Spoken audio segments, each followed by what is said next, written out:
So we just put Limit to Your Love on my Google Play account. So all the different versions of the song that I had on my computer, I forgot that I had so many different versions.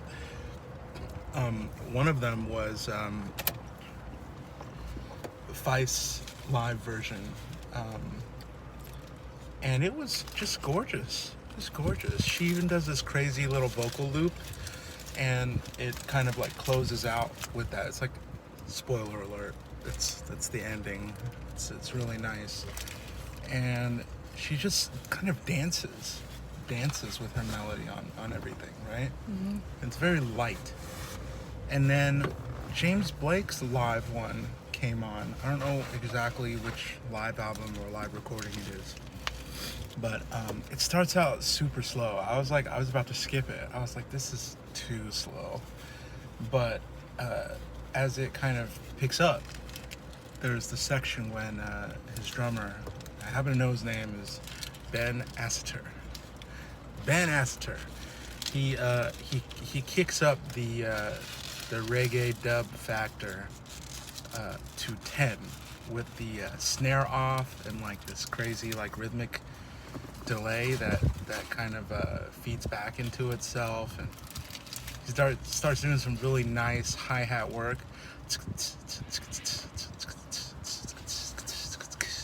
It's like you feel like you are like suddenly not in a slow song anymore, right? So that's probably the highlight, I would say, of that version. Ellen is enjoying her in and out right now, so I'll not bother her. The third version that we heard was a surprise to me, because I don't remember getting this, downloading it. It was Bad Bad Not Good's cover. Now, they don't have a singer, I think, right? And they're like trained jazz musicians, so they're gonna wreck it.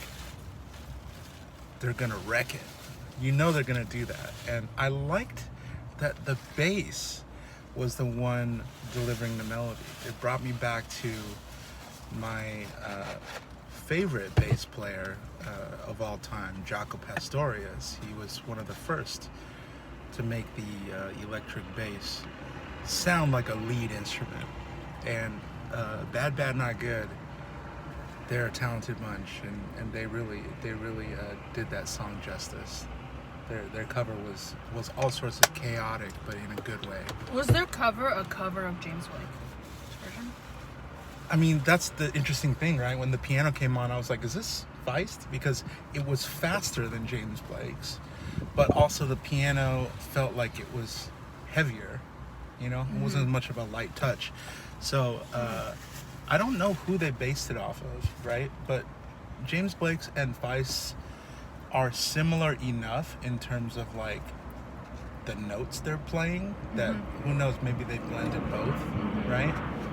But you do get this intro in Feist's album version that doesn't appear in any of the covers. I guess they just didn't care for that part, The beginning? Yeah, the beginning of the song. It's rather forgetful, I think, after you listen to the entire song.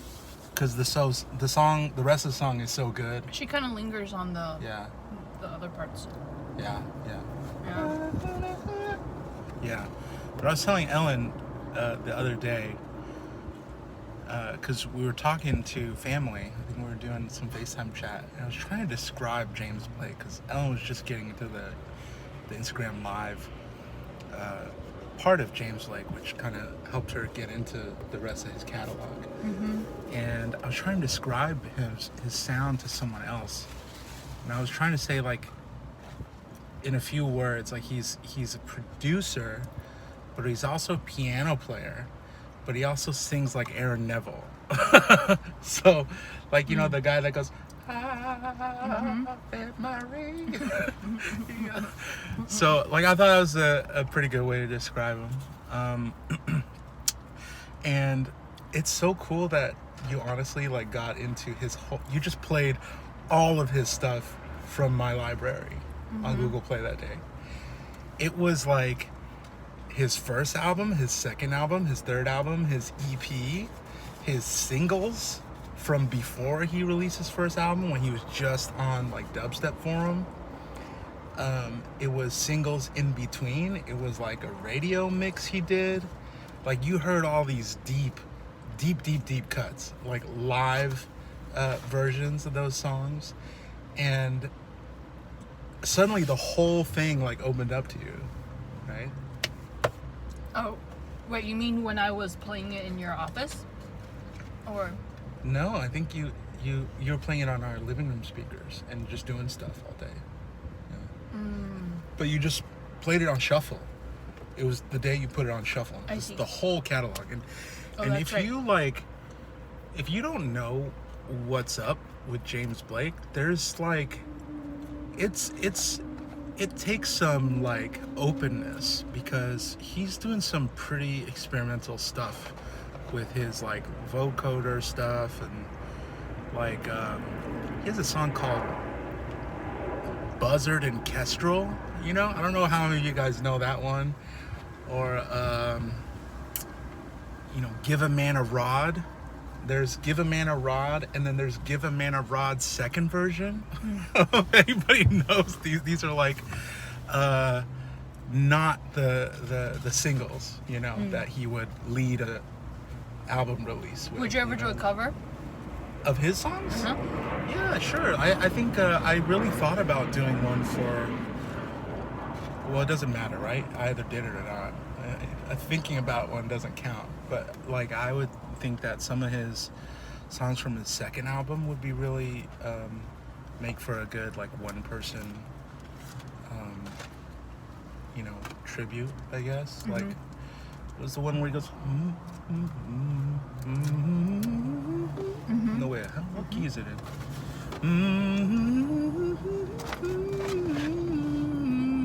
What is that one? Retrograde? Yeah, retrograde.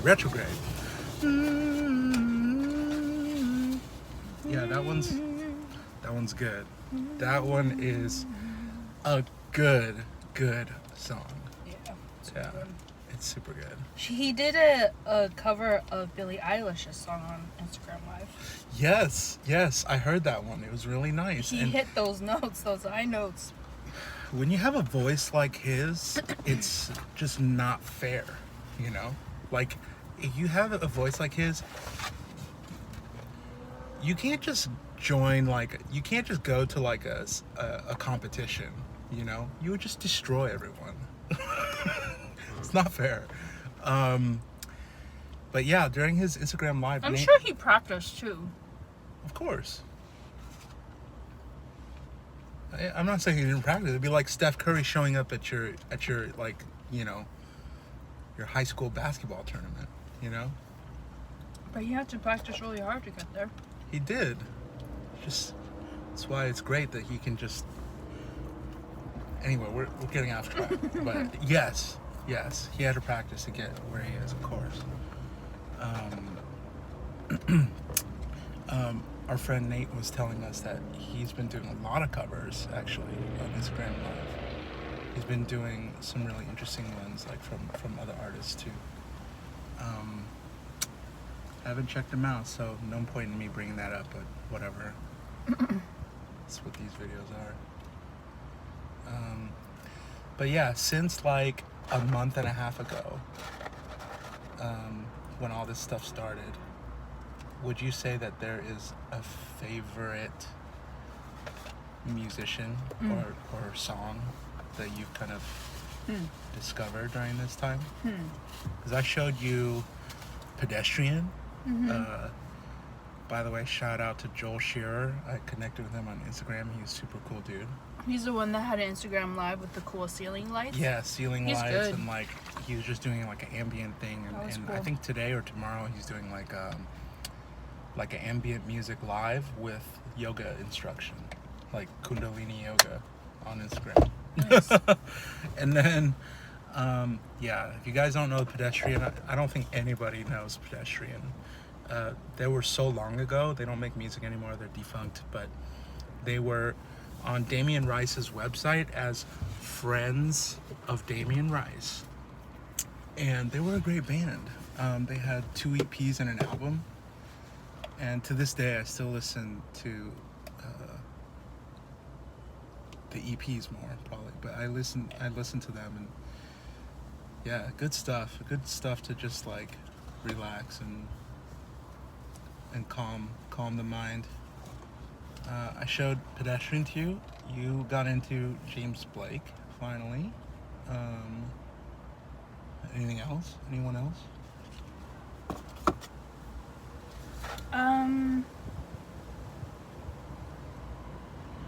Leanne La Havas put out a new song yesterday. I don't know if you heard that one. I didn't hear that one yet. Oh, it's nice. Okay, I It's have to go really, listen really to it. nice. Oh, you know who we discovered? We discovered the guy on the Tiny Desk. But we've guy heard with that the- guy before quarantine. You're asking. No. We didn't hear him before. I thought we have. No. What's his name? I forgot. He's a white boy that sounds like a black guy. Yeah. And he's from like England. He's collaborated with Alchemist before. That's where we have heard him before, but not his own music. Man, I gotta find it. Who is it? Oh, I can't look. Not while I'm recording the video. Dang. Just post it in the comments or in the description. Yeah. He was amazing. And he had 3 backup singers and 2 drummers that keep, giving each other funny looks during the show. The bassist and His the guitarist, for some reason, in this Tiny Desk concert, is wearing a Mary Kate or Ashley Olsen T-shirt. when they're little on Full House. Like little cute He Full has House shoes wearing character. sunglasses. What is his name? I'm gonna look him up. Tiny Desk. Anyway, Tiny Desk is a funny concept. But I think if you play a Tiny Desk, then you've made it as far as like the indie crowd is concerned, Anderson .Paak played a great Tiny Desk set. That was next level. I think it's pretty cool. It's sweet. You just get like 3 songs, I think. Say something to me. Jordan Rakei. She didn't have to tell me. Jordan Rakei. How do you even Rakei. How do you even know that? I just know. Yeah, Right? Yeah. He's wearing like one of those like Yellow. preppy hats, the urban prep hats with the 5-panel stitching. Check out Jordan Rakei. That's been a great find during this lockdown. What else has been good during this lockdown? So many people have released music. Oh, I discovered the guy who engineered and helped my buddy Nick make an album, Bo Sorensen. I made a video about like working with him, watching him work on my channel earlier. He's just an amazing person. He would never like promote himself like this. So I gotta give a shout out to Bo. His music is really cool. He came out with two releases recently, and both on cassette. And cassette's making a comeback. I had to get a cassette deck to start my collection. And then Doe-Eye, who is his wife, also has some amazing music out under Doe-Eye. Her name's not Doe-Eye, it's just her artist's name is Doe-Eye. So that's been great. A lot of ambient, experimental textures. Yeah. Oh man, I can't even list. There's just, if anything, there's too much music right now. There's like too much good music out right now. Like, can you think of anything else you've been listening to? Jordan Rakei, you guys need to check him out. I've been digging. Alchemist came out with something new. Oh, how could I leave Alchemist out? Sorry, I keep interrupting you. I've been digging the playlist that Anderson .Paak puts out on Fridays. He does a playlist on Fridays? Who knows? Does he DJ it? He DJs it at his house and his Man. family dances. What a So cool dude. So that playlist is like, you know, all the stuff he puts in there is pretty. Grammy's Pretty up cool. next for him. That's the sky's Didn't the he limit win? for that guy. Didn't he win the Grammys? Did he? I think he has. He had like a best new artist or something? I think so. I think so. If he doesn't have one, you know, he deserves a recognition. I don't put too much stock in the Grammys. Homer Simpson thinks it's the worst of all the big awards. Who's Homer? But, What? Homer Simpson? Yeah, there's a Simpsons episode where Homer Simpson is in a group called the B Sharps, the barbershop quartet, and they get a Grammy. And he's like, "Oh, a Grammy," and then he throws it out the window. That's funny. Or no, he throws it out the window, and someone picks it up, and there's like, oh, "It's an award," and they go, "Oh, it's a Grammy," and then they throw it out again. It's like garbage. Oh, he received a nomination for Best Urban Contemporary Album. Yeah. Urban. Oh, he won Urban. in at the 61st Grammy Awards. He won his first Grammy Award for Best Rap Performance with the song "Bubblin'." He again won a Grammy Award in 2020 for Best R&B Album Oh, so this year. with Ventura, and won for Best R&B Performance for "Come Home," featuring Andre 3000. So he's got Dope. 3. Good for him. Good for him. Yeah. Yeah. Anyhow, maybe we'll make another Alchemist. Gotta check out. He did his collaboration with a singer. Can't remember her name. Starts with an E. But Alchemist just put out a new album, and it's like super smooth, super good. Yusuf Diaz is starting to do something with new with Tom Misch, I guess his name is. Yusuf is the craziest drummer on earth right now.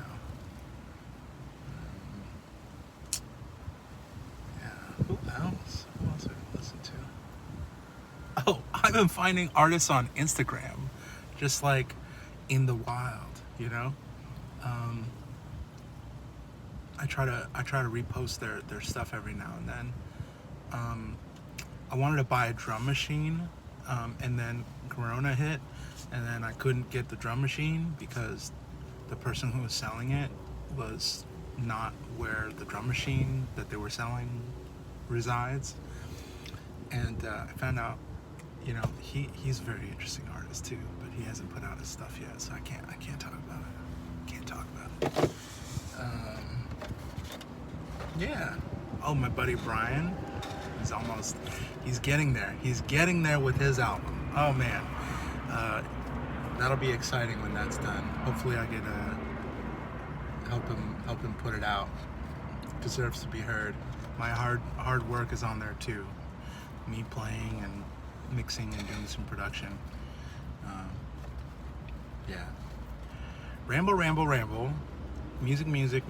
Ramble. Okay.